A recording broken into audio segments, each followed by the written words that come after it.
Have you ever actually wondered how your browser finds websites? Literally instantly when you type a name like google.com. I mean, it happens in the absolute blink of an eye. But behind that one simple action is this massive, invisible global directory working nonstop just to connect you to the rest of the world. Welcome. I am super thrilled to guide you through this explainer on the Domain Name System, or DNS. Today, we're demystifying what is essentially the Internet's phone book. It's one of the absolute fundamental technologies of the web.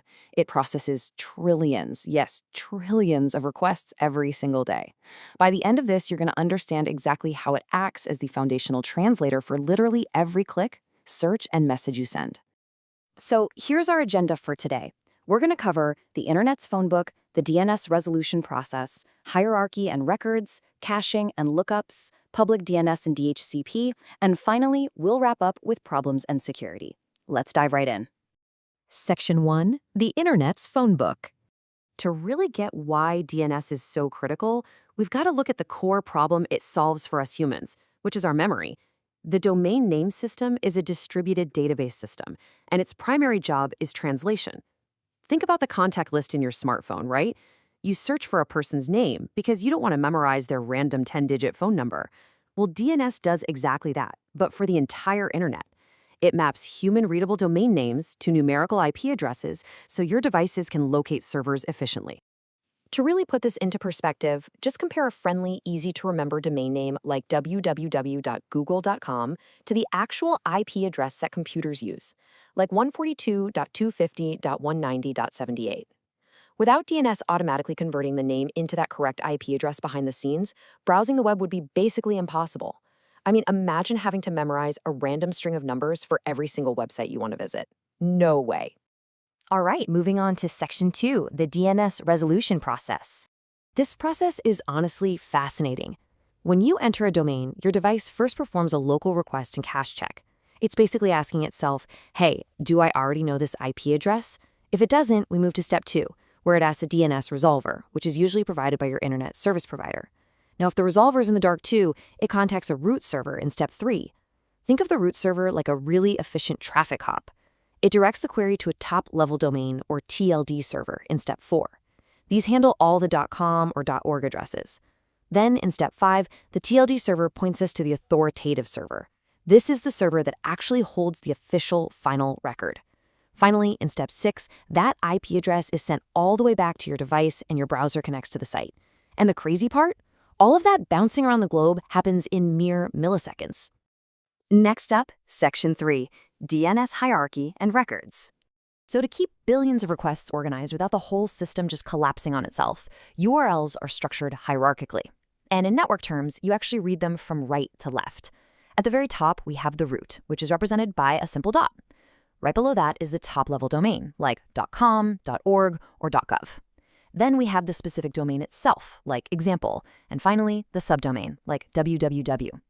This massive global hierarchy is exactly what allows the DNS system to scale up and efficiently handle billions of connected devices every single day.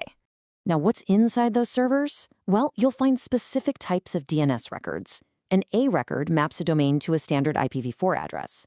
An AAA record does the exact same thing, but for the newer, much longer IPv6 addresses. Then you have a CNAME record, which creates aliases. Say you want to point your mail subdomain back to your main company domain. The MX record specifies exactly where your email should be routed, and the NS record identifies which servers are actually authoritative for a domain. It's a complete, incredibly detailed directory system. Section 4. Caching and directional lookups. With so much data flying around every second, DNS definitely needs some shortcuts to speed up your browsing. Remember that local cache check we talked about earlier? Well, when your computer or your resolver successfully finds an IP address, it temporarily stores it right there in cache memory. This means way faster access next time, reduced network traffic, and just better performance overall. But it doesn't stay there forever. It stays for a limited period called TTL, or time to live. Once that TTL expires, your device is going to have to go ask the network for the IP address all over again. This ensures you always have the most up-to-date routing information. You know, DNS is also a two-way street. What we've been talking about mostly so far is a forward lookup, translating a domain name like facebook.com into an IP address. But DNS also totally supports reverse lookups. By using something called a PTR record, the system can take a numerical IP address and convert it backward into a human-readable domain name. And let me tell you, this is incredibly useful for network diagnostics and security checks. Which brings us to Section 5, Public DNS and DHCP. Let's look at some real-world applications here. By default, your internet service provider just hands you a DNS server to use, but you actually aren't forced to use it. There are popular public DNS services out there that can offer potentially faster or even more secure resolutions. Major providers include Google DNS with their super easy to remember 8.8.8.8 address, Cloudflare DNS at 1.1.1.1, and OpenDNS. A lot of organizations also use internal private DNS servers so they can have centralized control over their own local networks.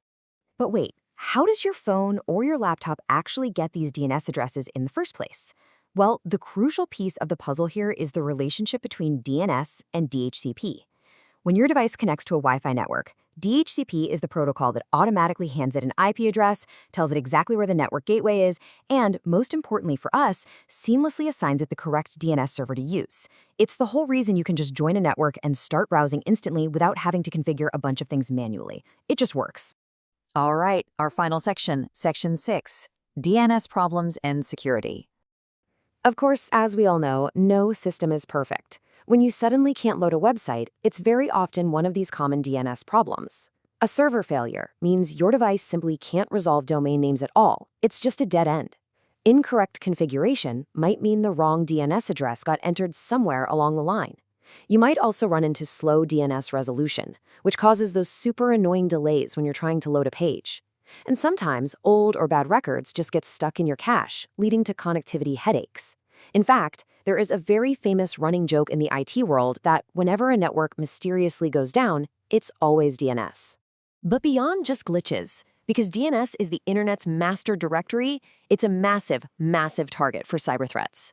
Attackers will use sneaky tactics like DNS spoofing or cache poisoning to secretly redirect users to malicious websites instead of the real ones they were trying to visit. They also launch massive DDoS attacks just to overwhelm DNS servers, literally taking entire segments of the internet offline.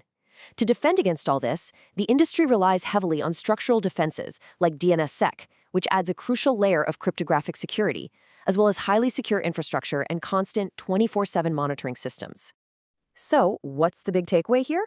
Well, understanding DNS is absolutely fundamental, whether you are just getting started in networking or you're moving into cybersecurity, system administration, or cloud computing.